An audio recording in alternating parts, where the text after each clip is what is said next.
Hello there, this is Big Benedict. We're playing Resident Evil 5 on Professional difficulty. This is Chapter 4-1. It's entitled Caves. And it's not that demanding of a chapter. It is very important to know that this chapter contains a lot of treasures. So the fact that treasures abound here means that you can compensate for a lot of purchases, a lot of things that you've done in the past of your campaign to make sure that you buy what you want to buy and what you need to buy. Now, the shotgun I'm going to use on these facehuggers up here doesn't have a critical modifier on it. So, if you do happen to desire that, you know, that's your own deal. But to me, it's unnecessary because this shotgun is not even upgraded all the way, and it kills these guys in one shot if you make sure that you line up the shot properly. So when they jump on you, they haven't jumped on me quite yet. In a minute they will after I get this treasure chest up here. And it was one of those ones that I discovered on this time around. So when they do jump on you, the only thing that you can do is an ineffectual walk with the analog stick. You cannot do a quick time event because they don't have one to do for you. And you have to rely on your partner to save you. And conversely, if your partner gets grabbed by the facehugger, then it's your job to shoot it off her. And it's a very simple process to do. I think one of them is going to jump on me right over here. See, it just says help in that yellow flashing circle. And it's not too remarkable of a chapter. The next chapter, if you're struggling on that one, because it is significantly harder than this one. I've redone it, so I have retrospect beyond retrospect for you. So I wasn't satisfied at the end. It had nothing to do with losing anything or any corrupted files or anything like that. It was just at the end of everything. When I evaluated it, I thought to myself, well, I could do a little bit better, maybe even a lot better, and help more people that way. And I think that's going to be the case. So, no checkpoint yet to speak of. There's a big collection of these guys. You can instant kill them with a flash grenade if you want to, but I think it's wasteful to do that because you'll need it later. You'll need those later on. So I would just save those, and these guys aren't worth it in my opinion. If you have enough to spare, you might want to use them, but they're pretty simple, very annoying enemies. But they don't outright kill you or Sheva, so if you get grabbed by one, just walk to Sheva so that you can close in the distance, and she should shoot it off you and you should be fine.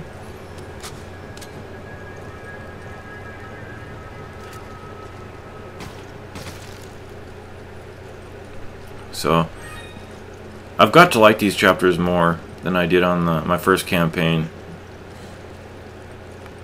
And oh yeah, I wanted to mention that in Resident Evil 4 there was the ability to go back through the green lettered doors or to the green lettered ladders. Anything that was like any kind of door or ladder or crawl space that you can go back to that was written in red or green letters. You can't do that on this game. They just don't give you the ability to do that. One would think that when it gives you the B button to have your partner open the door, it might be some indication that that was possible, but it's not. So in a minute, there's going to be a sharp edit up here in which Sheva crosses the bridge and it crumbles, and then we're separated from her, and it's probably the only somewhat hard chapter, or somewhat hard process of the stage. And okay, another checkpoint for us. Have Sheva help you open this, and there's a lot of gold here. And I think there's a couple of these to get. And then there's one that's empty and they trick you and you fall through a trapdoor, which is mandatory. And I'll speak about that in a second because I think we're going to get separated from her in a second. Yeah, it's right up here. So there was the edit right there. It's a very sharp edit, like I said. And I'm going to equip this grenade launcher to deal with these villagers. I don't think we've seen these guys since the marshlands, but they're back, definitely. So when you go about halfway up, you'll spawn them. One guy jumps from directly in front of you, and then you'll probably get that somewhat often. You get a QuickTime event prompt, and it's the triggers or the X+A button, and I have a hard time reacting to it, and even when I do get it, it seems like it still punishes me for no reason sometimes. And maybe in the game's defense I'm not doing the buttons correctly, but it just seems like it doesn't suit the combat. It just feels like it just disrupts the flow of the fight, and it's not fun whatsoever. So anyway, when you get about a little bit right about there, you turn back, and then this guy jumps here, and I knock this guy into the abyss. But lo and behold, he jumped from the bottom of whatever fucking chasm he fell into and came back to grab me over here. And I think that pretty much epitomizes what this game does as far as the bullshit there is. That motherfucker jumped from the bottom of the abyss and came back to grab me. That just... It just epitomizes what this game is sometimes. It's just so bullshitty. But you gotta love it. It's fun. I mean, it's fun. It's fucking fun. I don't mean to be so profane about it, but most games, they can't even be fun. And that's probably because they're not even a game in the first place. So... anyway, so we've got a couple of enemies up here, and what I was referring to about not being a game was someone who was asking me if I'm going to play The Order, and I think I ranted about that quite heavily in my S rank for Metal Gear Rising: Revengeance. That's not a game. A game that wants you to sit back and watch the movie 95% of the time and then play for the remaining 5%, or even if it's just 90 and 10%, that's not a game. I don't care what you say.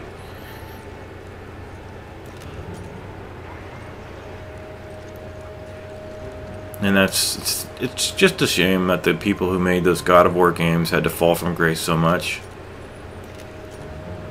Okay, so we're going to be reunited with Sheva pretty soon, if I'm not mistaken, and you may have noticed that when I hover this, sometimes when you hover the reticle over enemies, it tells the AI that you're looking for them and that you've got their number somewhat. So, in Resident Evil 4, you could get away with hitting enemies perpetually from distances. Sometimes, I would say most times than not actually, but sometimes when they were at distance and you hit them, they would aggro, regardless of how much distance they were at.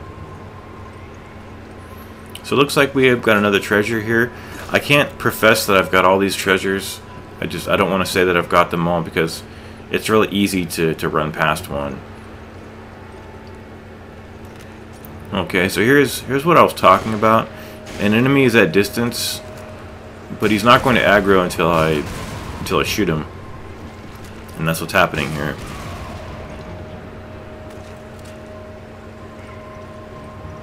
So if you didn't know, the grenade launcher allows for many different types of rounds. You've got nitrogen rounds, grenade rounds, flash rounds. I think there's some more gold in here. It looks like it's a lot more than you actually get. But the grenade launcher is very helpful. It has a lot of applications. It even has electricity rounds to help you deal with the Reapers. Although the Reapers can be instantly killed with the stun rod. If not instantly killed, then killed in a couple of hits because I've done it to them. When I was going through on Veteran, I picked that stun rod up and I was testing it on a lot of enemies. And that enemy, excuse me, if I can talk right, seemed to suffer from that quite a bit, the stun rod. And it immediately told me that they're weak to electricity. And you can also use the electric rounds on them with the grenade launcher for good results. Come on. Okay. Roger. Take it. Roger. Okay, so Sheva's going to pick that up for us. And then what I really like about this is that you fall over here and they give you the option of landing gracefully or not, and they do it with a QuickTime event. So instead of just having the player fall and having you watch, you get to actually interact with it. That's more than I can say for what The Order does. lets you go around and read stuff. So anyway, we're going to set a grenade over here. Oh yeah, there are Magnum rounds coming up in the next area that I was able to get pretty consistently, but they don't give you too many of them. But any Magnum rounds that you can pick up, just save those. I mean, what I'm going to do, my goal is to upgrade the Magnum. That silver one, it's called the. It's the one where you. It's the one that you initially pick up when you're facing Jill and Wesker. That double boss fight. It's the one you pick up during that encounter. So I've picked it up. As soon as I was able to pick up a Magnum round, a Magnum weapon, I did pick that up. So what I would say in the next area is just to pick some up. Make sure that you don't go through there without getting some. It might take you a couple of resets, but I'm telling you, those are worth it. I think one of the keys to victory in this game is just to upgrade the Magnum to full capacity. If you do that, you have a very good chance of winning, provided you can add some skill to the gunplay. So in this area, we've got 3 treasure chests with different colored ones of these stones here. So we're gonna pick these up, and really irritatingly, in this next part, I killed all of these guys down here. I got myself a checkpoint because you'll see. Oh, there's a medallion up there too. I got a checkpoint, and then every time I had to reset to try to farm for those Magnum rounds. But when I say farm, it's just you're only picking them up one time because that's all you can do. You have to kill these villagers every time, and they should be dead because the checkpoint is after you kill all these guys. See, they're all dead. I have not got the checkpoint. You could actually shoot 2 barrels on either side of this this area here. The 2 to the right and the 2 to the left before you actually spawn the rolling boulder, the whatever they are. But you don't need to shoot the vases in here because once you go through the door, you'll be able to go back without overriding this checkpoint over here. So just don't. You see, I've shot a couple of the vases. You may have noticed their absence when I was running up here, but just go up here and then you'll get a cutscene, and then you can go back here, and there's the Magnum. No, that's not the Magnum. You'll see it somewhere probably. The pickup for the Magnum rounds. But it's a lot. It's a lot. Oh, there. I already have them. There were 6 to pick up.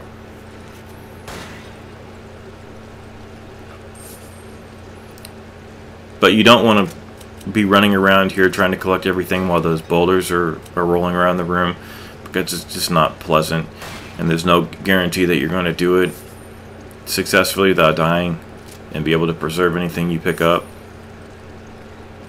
Take it. Okay. So we're just going to go to the next venue, and I believe it's a running sequence with QuickTime events. So when you step on this switch right here, you will have that button to press. And if I'm not mistaken, it's always the A button, and it's almost always the X button to jump. But I think on the last one they switch it up on you to keep you on your toes.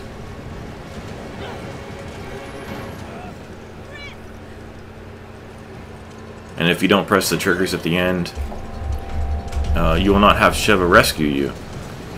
So we are in the last area here, and we will have to fight that bat again. Although he is optional, but if you want the treasure that he drops, which is very lucrative, you'll want to kill him. He's very simple to kill. If you've upgraded the sniper rifle to full capacity with the damage parameter, very simple.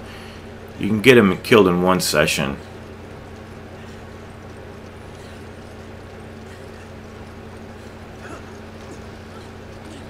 Oh yeah, this right here, I really lost out on this, because what happened is all of these guys run down the stairs, and I put 10 mines over here, and what happened is I got the cutscene with the checkpoint that's coming up here, but I died, and then when I reset it, all of the mines that I had placed here disappeared.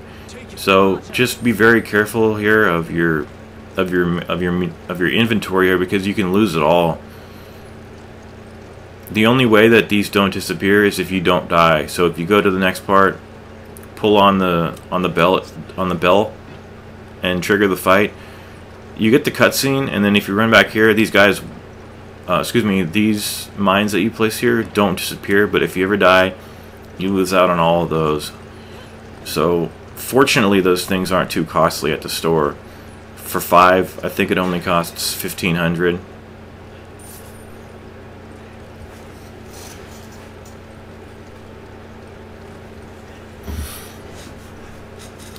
So in a minute when we run back here to do this fight, you'll see that everything that I've laid down is gone.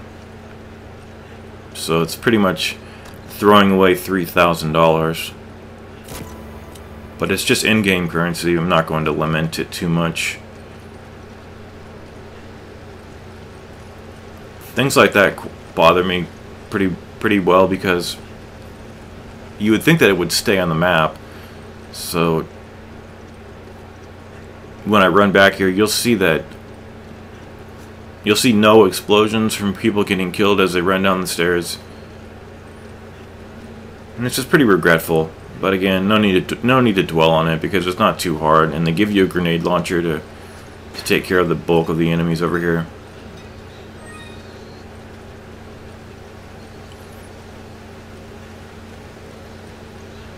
Okay, so I think this spawns a fight.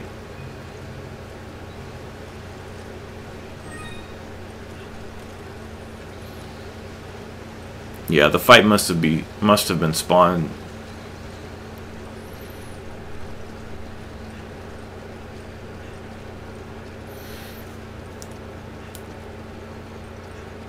If not, then it's going to be spawned pretty shortly. So we'll ask Sheva to help us pull down this, get the treasure, and then another treasure for us to pick up. Yeah, the fight's almost coming. Don't forget to get that idol. Very valuable.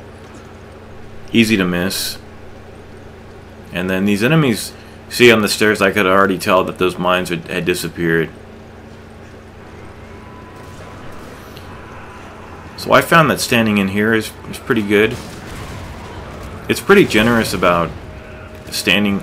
If you play Gears of War and you shoot and you've shot an enemy with a boom shot in there, and they're anywhere near you, you just instantly get killed. It's very common in that game, but in this game, like, you'd be pretty close to the enemies. Like, these blasts that I'm doing remarkably don't even kill me. So it's a pretty safe gun to use. Any explosive weapon that you're using, if it ricochets off anything and Sheva's nearby, she does get damaged. So I did want to note that.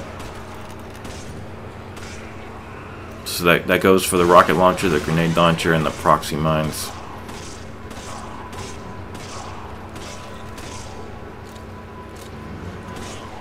So we've got a reunion with the Bat coming up. And again, you don't have to fight him. They're very easy to flee from. And I think just one guy left, if I'm remembering this correctly. 1 or 2 guys.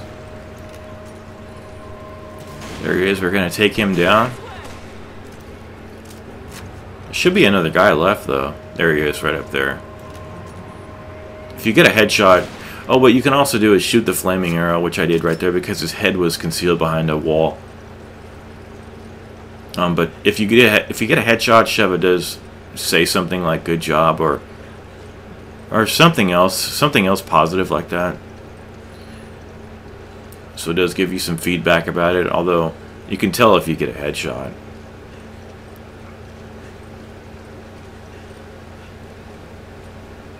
So with her assistance, we're going to pull this, get another treasure, have another checkpoint. And man, this is a long chapter. I can't believe this is long. And this is one of Sheva's best lines right over here. She says something like, "The chain is missing. It must be somewhere else." So she's one of the most observant people I've ever seen. I thought that line was particularly cringeworthy, and I even took a snapshot and tweeted that because I wanted to laugh at a later date. when I saw it, but this fight is actually pretty challenging, and it's uncertain about what you're supposed to do here. It purposely wants you to split up with your teammate, so you won't get a spawn of the fight unless you guys are separated. Although once you pull the rope, you can come back up here and actually fight alongside her, which I would recommend because she has a tendency to get killed. So you'll have some guys up here. The majority of the guys are for you to kill, though, on your own level. But I just don't like this because it takes too long to set up the fight. A lot of running around, and this character moves so slow it's not even funny. I don't know why I just don't know why they settled on that speed for the run speed. It's so slow. So fucking slow. If anybody disagrees, I'm kind of interested because I just think that speed for the run is unacceptably slow. I'm not asking for anything to give me advantages or anything like that. I'm just asking because this game is pretty large. There's a lot of running to and from locations. It just would make for a funner experience, in my opinion.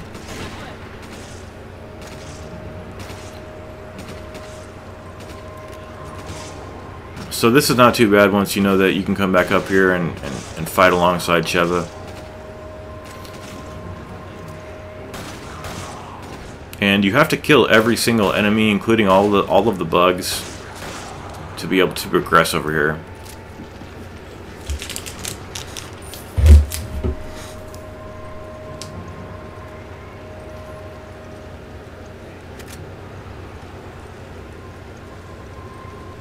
So I think at this point, the ominous music was still going, so I knew that somebody was left, and that somebody happened just to be a bug, and he kind of snuck up on me over here.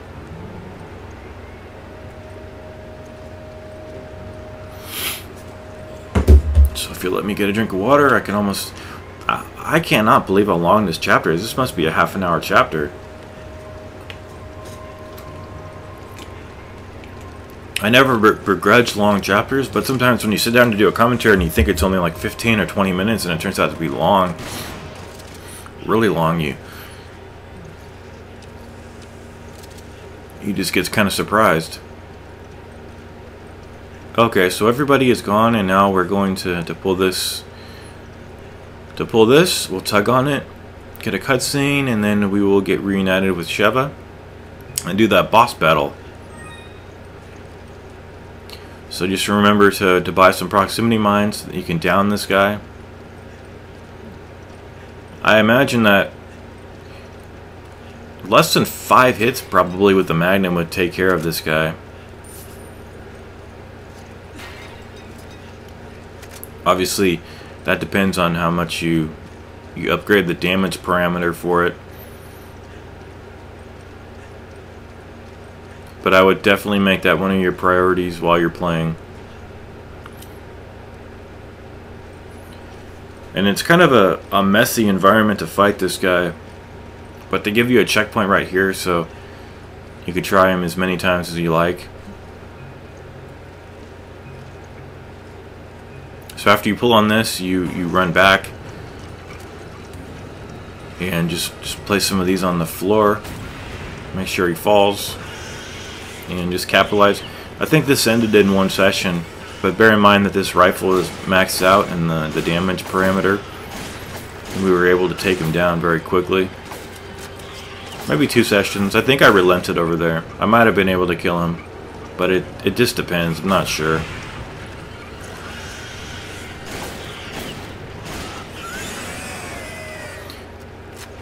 I think that was about 3 shots that I did right there, so... He was almost dead anyway, but it doesn't much matter because we have the soul gem. It's going to sell for a lot. I think it's 10,000.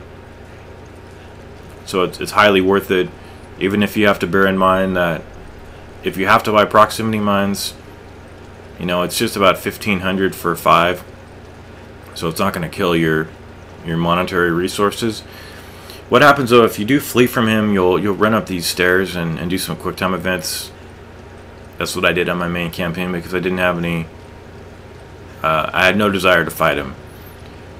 But that is the end of the chapter, you guys. Take care, and I will see you in 3-2, or excuse me, 4-2.